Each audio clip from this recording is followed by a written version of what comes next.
ശബരിമല സ്വർണ്ണമോഷണ കേസിൽ ദേവസ്വം മുൻ commissioner N Vasu റിമാൻഡിൽ.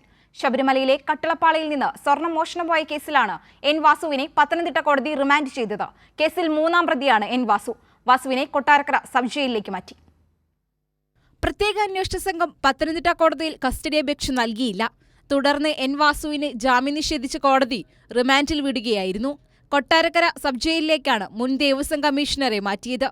കേസ് പരിഗണിച്ചിരുന്ന റാന്നി മജിസ്ട്രേറ്റ് അവധിയായതിനാലാണ് പത്തനംതിട്ട കോടതിയിൽ എൻ വാസുവിനെ ഹാജരാക്കിയത്. ശബരിമലയിലെ കട്ടിളപ്പാളയിൽ നിന്നും സ്വർണം മോഷണം പോയ കേസിലാണ് നടപടി. കേസിൽ മൂന്നാം പ്രതിയാണ് വാസു. 2019 എൻ വാസു ദേവസ്വം കമ്മീഷണറുടെ ചുമതല വഹിക്കുന്ന ഘട്ടത്തിലാണ് ശബരിമലയിലെ കട്ടിളപ്പാളിയിലെ സ്വർണ്ണമോഷണം നടക്കുന്നത്.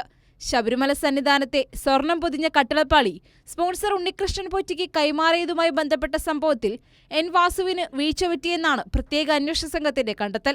കട്ടിളപ്പാളിയിലെ സ്വർണ്ണപ്പാളികൾ ചെമ്പാണെന്നെഴുതാൻ കമ്മീഷണറായിരുന്ന വാസു 2019 മാർച്ച് 19 നിർദ്ദേശം നൽകിയെന്നും SIT കണ്ടെത്തിയിട്ടുണ്ട്. കൂട്ടുപ്രതികളായ മുരാരി ബാബുവിന്റെയും ഡി സുധീഷ് കുമാറിന്റെയും മൊഴികൾ എൻ വാസുവിനെതിരായിരുന്നു. മുരാരി ബാബു മോഷണ സമയം ശബരിമല അഡ്മിനിസ്ട്രേറ്റീവ് ഓഫീസറും ഡി സുധീഷ് കുമാർ എക്സിക്യൂട്ടീവ് ഓഫീസറുടെ ചുമതലയിലുമായിരുന്നു.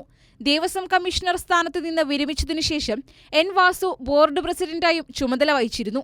അതേസമയം മുൻപ് മാധ്യമങ്ങളോട് പ്രതികരിച്ചപ്പോൾ സ്വർണ്ണമോഷണ കേസുകളിൽ തനിക്ക് പങ്കില്ലെന്നായിരുന്നു വാസുവിന്റെ നിലപാട്.